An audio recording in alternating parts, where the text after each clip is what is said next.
All right. If you're new with us, I'm Paul, and I have the honor of being the lead pastor here at Lakeview. And join me today for the conclusion of our series is Caitlin and Kathleen. Welcome here, friends. Great to have you join. Good to be here. Thank you. Wonderful. Now, just before we jump into our conversation to conclude our series, I just want to do a little bit of an overview of kind of what we've talked about. And our series has been focused on justice, walking the way of Jesus. And in week 1 of our series in January, Curtis, our executive pastor, and I laid the foundation for biblical justice as a journey towards shalom. We talked about our own mission here at Lakeview, what it's like to join God in the renewal of all things. It is a journey towards shalom, a pursuit that recognizes that all is not right in the world. And so God has placed a desire in all of our hearts to do something about it. And yet we recognize many of us are coming to this conversation on justice from different starting points. And because of our different starting points, we sometimes feel that the conversation around justice is politically charged, that it's a conversation around politics. But here for us, we believe it's a conversation rooted actually in something much deeper than that. It's not a conversation, it's not a conversation about persuading people to go, from left to right or right to left in politics, although our faith will influence our politics. No, for us, at the heart of this conversation is to understand God's heart for justice and to hear contextual realities that exist in our city. And then together, as we hear these things, to find our way towards Jesus and together submit ourselves to the wisdom of the Spirit. So then in second week, we heard from Amanda Dodge, who works with MCC Saskatchewan, which is our local partner. And Amanda is also our friend and calls Lakeview her home church. And Amanda shared her heart for justice early, from her theological training to becoming a lawyer working in the justice system, and then to her call to work with MCC, working closely with marginalized and vulnerable people. Then last week, Lynn Chodowitz joined us on behalf of Sons and Daughters. Lynn is a longtime attender of Lakeview, and Sons and Daughters is also our local partner. And Lynn shared with us how the pursuit of shalom is wired in us as relational beings. In our design, we are meant to see one another, know one another. And with that in mind, Lynn then gave us practical steps of how we can take steps to know our neighbors. And so today, I'm joined by Caitlin and Kathleen, who used to work with Servant Partners. Welcome again here, friends. We'll get to you right away. It's just giving us a little bit of an overview. Now, Servant Partners was an organization that pursued justice and welfare of communities that experienced poverty. And Servant Partners operated for 6 years here in Saskatoon, but recently wrapped up their ministry this past October. That said, Caitlin and Kathleen not only worked with Servant Partners, they continue to live alongside these communities and these neighborhoods. So thank you for being here and for sharing with us your experiences and your calling to work and live for justice among the vulnerable and marginalized people. So to start us off in the conversation, we're going to start with Caitlin. Could you tell us a little bit about who you are and your love for the city? Yeah, absolutely. It's so good to be here today with you, church. And as Paul said, I'm Caitlin, and I'm thrilled to be part of a church that is talking about justice. And it's an honor to participate in this series because for years I've been experimenting with what it means to pursue justice through loving my neighbors here in this city that I love, in Saskatoon. I was born in Saskatoon, but I mostly grew up in Alberta. So when I moved back to Saskatoon as a young adult for university, I was in need of some orientation in the city. And among some great tips about river walks and good coffee shops, I was told time and time again this warning to avoid 20th Street and avoid the West Side. And if you have to go there, just don't get out of your car, lock the doors, make it brief. So maybe that's familiar advice you've heard or you've given, and it pointed to me at the reality of the divide in our city between the East and the West Side.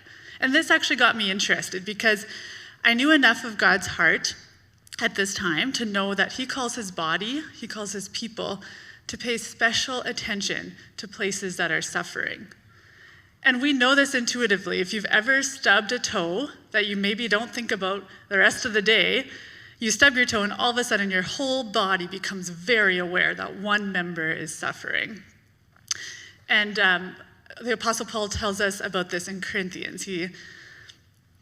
he teaches that God has put the body together, giving greater honor to the parts that lack it, so that there should be no division in the body, but that its parts should have equal concern for each other. If one part suffers, every part suffers with it. If one part is honored, every part rejoices with it. And this is how it is in our city too, whether we're aware of it or not. If there are pockets of pain in it, we are all impacted by that. If there's a divide, we are all impacted by that. And so I was drawn to pay attention and give special honor to the west side of Saskatoon, believing that God loves that community and was definitely moving and working there.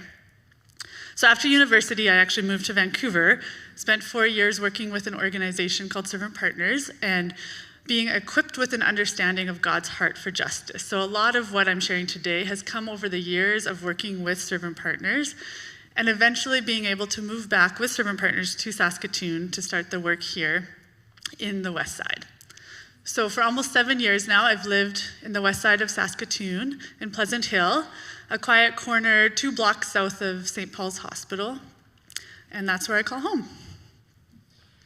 Well, that's amazing. And could you tell us a little bit about what it's like what you've learned living in this neighborhood, what it's like? Give us some more of a, broaden our imagination. Yeah. So probably a lot of us are aware that the west side is where poverty is disproportionately represented in our city. It's a diverse neighborhood, home to many Indigenous people and many newcomers to Canada. In our city, it is a community that is often feared, or it is pitied, or we just ignore it. But as I've drawn close to this neighborhood, I continually learn that there is more to the story than the suffering. There's also beauty in our neighborhood. There's new life, there are signs of healing. There are people created in God's image, and they are my neighbors. And so every day I experience the indwelling presence of God in my neighborhood too. This summer, we decided to wrap up our work with Servant Partners, and as a final project, we created a memory booklet highlighting stories of hope and transformation, these signs of the indwelling presence of God in our community, told by some of our favorite neighbors. And after distributing the finished product to people who'd participated, I got a phone call from one of the storytellers. He's somebody who shared his story about doing housing advocacy work and creating spaces of belonging in our neighborhood. And he's also somebody who is telling this story from his own experience of being impacted by injustices and inadequate housing. He is someone that I so clearly see the face of Christ in the work that he does. And when he called me on the phone after receiving the booklet, he was ecstatic. "This is it," he said. "This is the way I want the story of our neighborhood to be told. Not just the crimes and drugs you hear about on the news, but the real story of the people here. This makes me proud of our neighborhood." So let me tell you the real story of Pleasant Hill. Yes, it's an exciting place to live. There are people struggling with addictions, and there are also cookums with quick laughs and sassy wisdom who care for their grandchildren. Yes, there are language barriers, and there is racism. And there are also children who play soccer together even when they can't communicate with words. Yes, there's homelessness, there is poverty. And there are people who smile at you and wish you a good day when you pass them on the street. There are people who are so proud of their first job. There are people who are courageously learning how to drive, who are practicing English even when it's awkward. And like most things in our world, while we live in this reality of God's kingdom has come, but is not yet here fully, there is pain in our community and there's beauty. And because I'm part of it, it is good news for me to experience this beauty also. Well, that certainly sounds amazing and challenging. Could you tell us a little bit of how this is good news for you? Yeah. So I've been really glad this month that we've talked a lot about the word shalom. This is a word that I love. And after 10 years of purposely locating myself in neighborhoods that most people avoid, I can tell you that pursuing this sort of right relationship, of healing, of wholeness, by pursuing shalom in this way, It is good news for me too. And we're pointed to this in the ancient stories of Scripture. God speaks through his prophet Jeremiah to his people who are living in exile. That means they're forcibly living in a place where they did not want to live, and they're living among people they would rather not interact with. And this is what God tells them. He says, build homes and plan to stay. Plant gardens and eat the food they produce.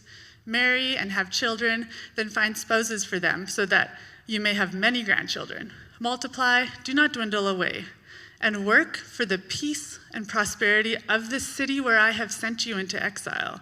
Pray to the Lord for it, for its welfare will determine your welfare. And the word in this passage that is peace, prosperity, welfare, that word is actually translated from the Hebrew word shalom we've been talking about.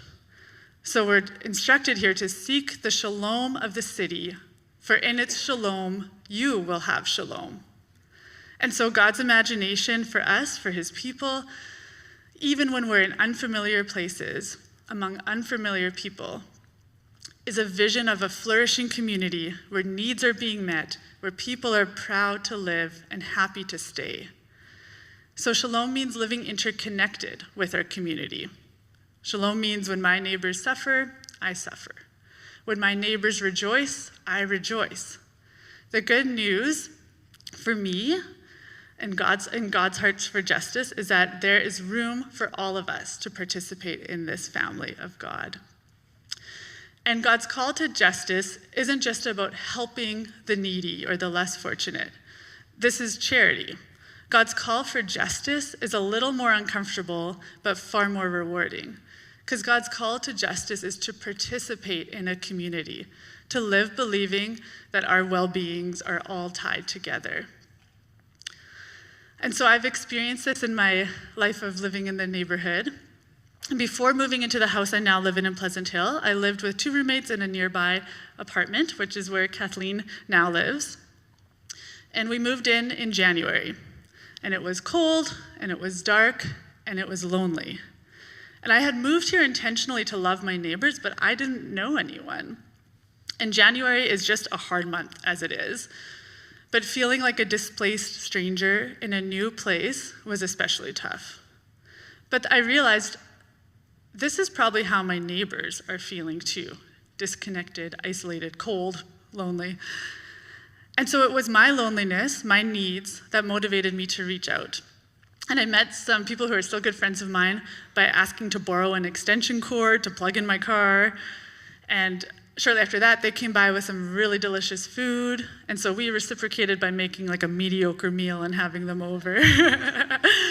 And little by little, I met people this way in the parking lot, in the hallways, and we shared cookies and then meals and played with kids. And by spring, it felt like I was part of a community. So by experiencing close proximity with a neighborhood that is so deeply impacted by poverty, when my neighbors are suffering, it means our well-being is tied together, and I experience suffering too. So when my neighbors' cockroaches come a-marching over to my house, our well-beings are tied together. And with a larger scope, when our city suffers a homelessness crisis this year 3 times worse than recent years, with shelters and housing shortages, my life is impacted. My streets, my walk to work these days, my friends, were impacted. Housing our underhoused population would benefit us all in the city. And when the noise pollution from the nearby industrial area assaults our community, my sleep is impacted, and so are my neighbors. But similarly, when my neighbors are rejoicing, our well-beings are tied together. And so in my neighborhood, I've experienced many times of rejoicing. I've been nurtured by the tea of a Syrian mother. I've been soothed by the hug of a woman who struggles from depression. I've had my freezer loaded with wild blueberries from northern Saskatchewan, with dumplings, with leftover meat from the nearby pork plantation, with garden produce.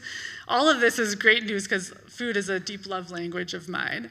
And so I have been cared for in an unlikely place in unlikely ways. I've been ministered to by the body of Christ in the West Side neighborhood. So when I think about God's call to justice, when I think about my welfare being interconnected with my neighbors, a quote from Lila Watson, who's an Indigenous activist in Australia, often comes to mind, and I'll leave her words with you. She says, "If you've come to my people to help, then you're wasting your time.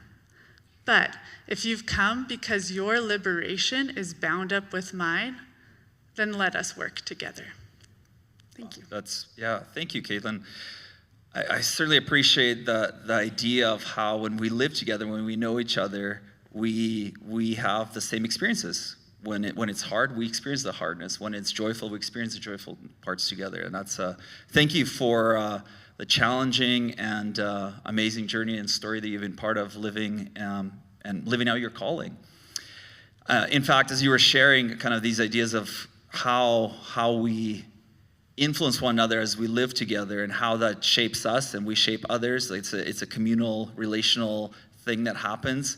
The words of Jesus kept coming up in my mind of this idea of what you did to the least of these, you did to me. So there's this mission and calling that when we're invited to live in vulnerable communities and in spaces, marginalized spaces, we're actually doing things for Jesus.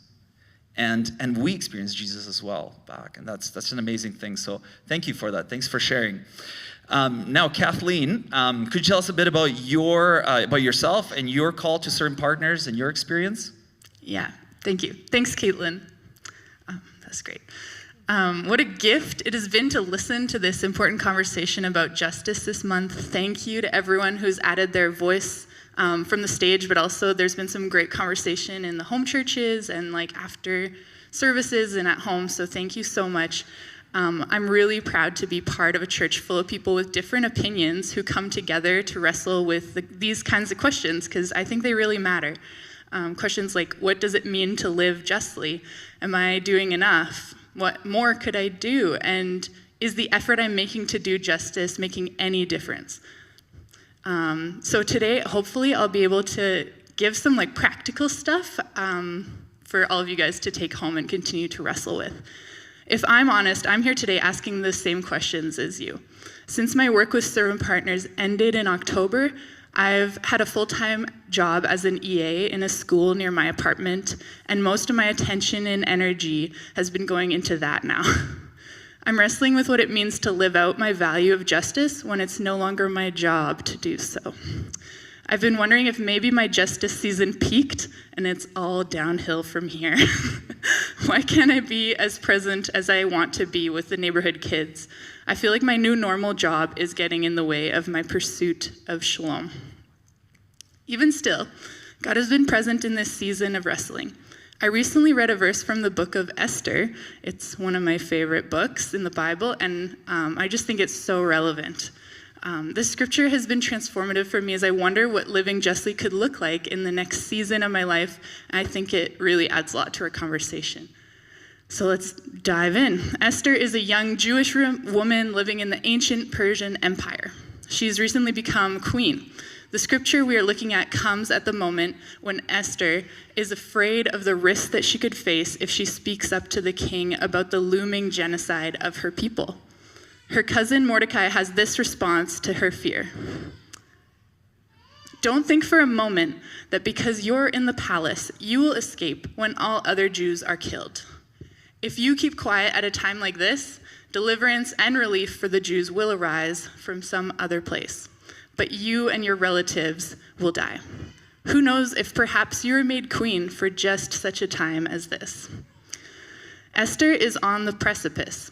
She's about to step into the unknown and unleash justice for her people. There's so much wisdom in Mordecai's response to Esther's fear, and I'd like to pull out 4 themes from this moment. I believe that many of us today find ourselves in this moment on the precipice of unleashing justice in our city. The first one is to remember shalom. Don't think for a moment that because you're in the palace, you will escape when all other Jews are killed. This is exactly what Caitlin and some of the other speakers this month have been talking about. Esther's cousin reminds her that shalom for everyone is the goal, not just self-preservation. Esther's welfare is tied to the welfare of her people. We cannot see ourselves thriving apart from a community that is thriving. None of us can experience shalom if there are people left on the outside.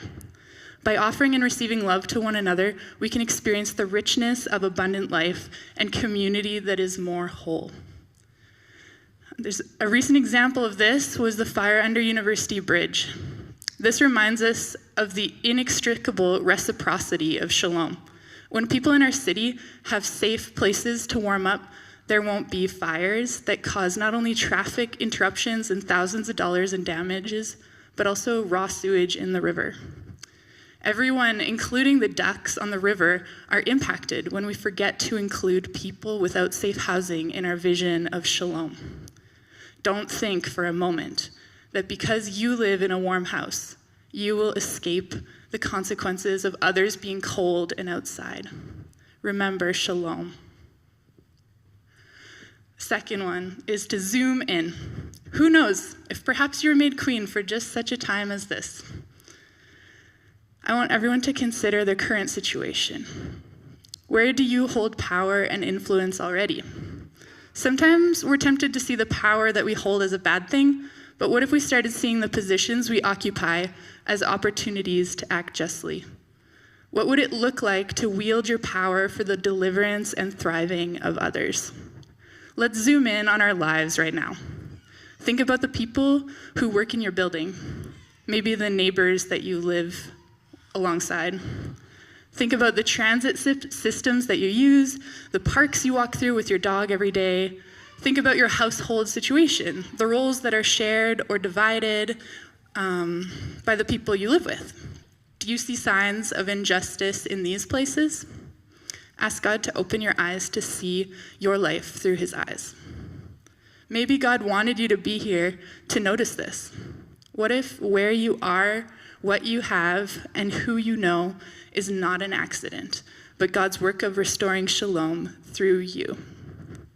Maybe he's inviting you to write a letter to a council member about the lousy bus shelters on your street, or to do something about the litter that your dog keeps lunging for. Maybe God is inviting you to reconsider the way you've divided household labor, or to visit the isolated seniors who live on your street. What if passing sandwiches around in Pleasant Hill isn't the place you are most needed in this season? That would be way too many sandwiches, guys. A few weeks ago, I attended a union meeting for my current job as an EA in a French school. In English, we had this meeting where the union reps answered questions about our vacation policies and benefits. Afterwards, one of my EA coworkers asked me, "Did she say that we get paid sick days?" I was shocked that she had been working for years as an EA and had never been paid for a sick day. Most of my EA coworkers know English as a second or third language and never received information about their basic working rights in a language they understood. That is unjust. My perspective is beginning to shift. What if the work of real justice could also be right in front of me, ahead of me, rather than waiting in the work I used to do? Who knows if perhaps I was made an EA at a French school just for such a time as this?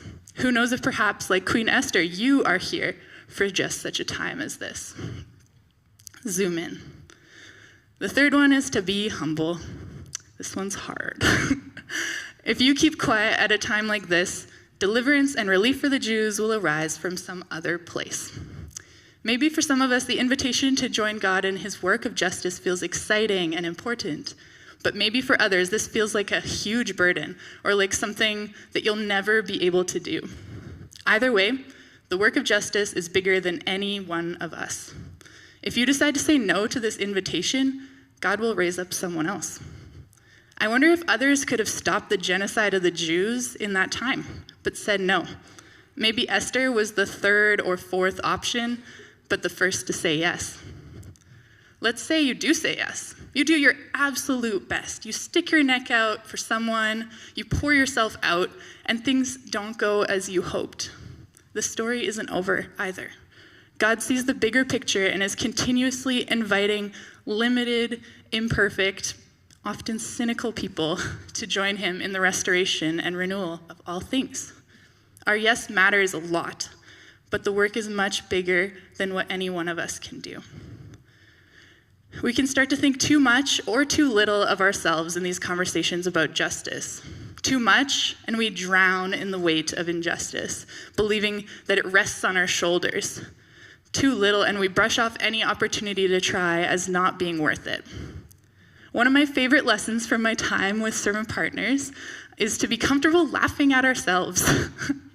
Always do your best, but also be humble. Don't take yourself too seriously.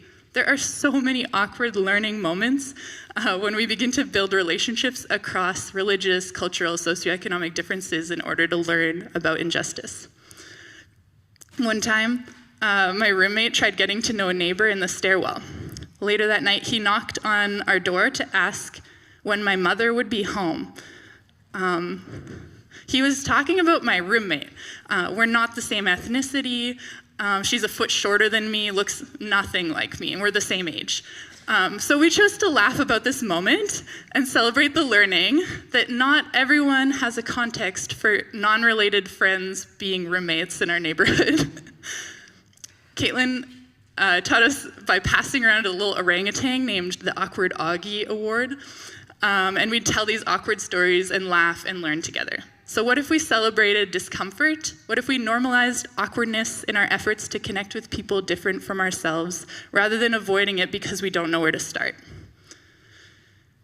If you keep quiet, stick to the status quo, ignore the gaps around you, refuse to look silly and feel awkward, trying something new, justice and deliverance will arise, but it'll come from some other place.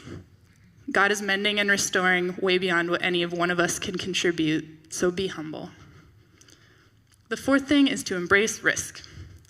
Esther lives in a time and place where speaking up to defend the Jews is more than awkward, it's dangerous. Even as the queen, she's taking a huge risk. Seeking the welfare of people on the margins involves risk. There's no simple, easy way to solve injustice. Yes, this one is meant to be an uncomfortable challenge. Risk is scary. I'm not saying that we all need to dive into the nearest dangerous situation. Please don't. But we need to know that acting justly costs us something.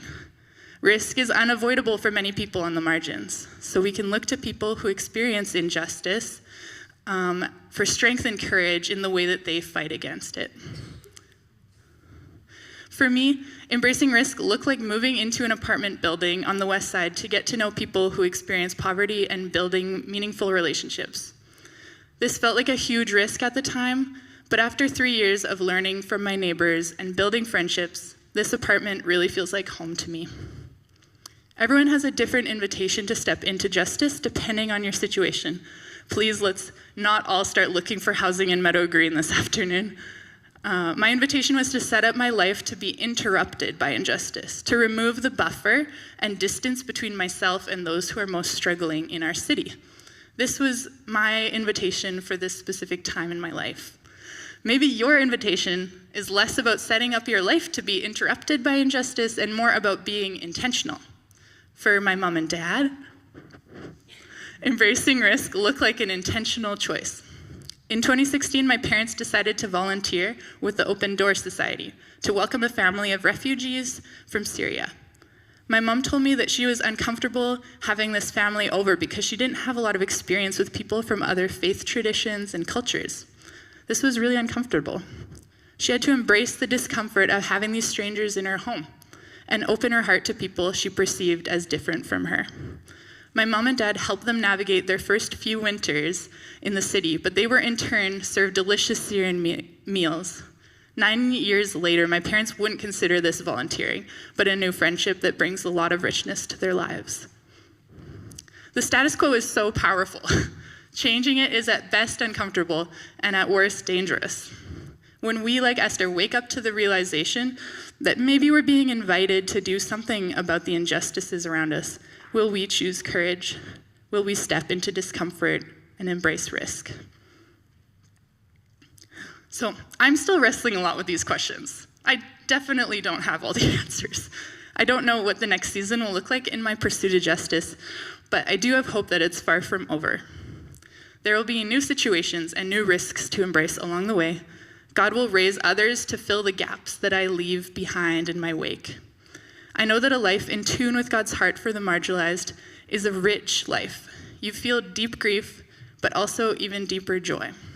You get an up-close and personal frustration with systemic issues and encounter a God who draws near to those who weep. This is the abundant life promised to those who work for justice. Oh man, thank you, Kathleen and Caitlin. You know, I have the honor to talk with all our guests and partners and hear their stories, and I get to hear so much more of your stories.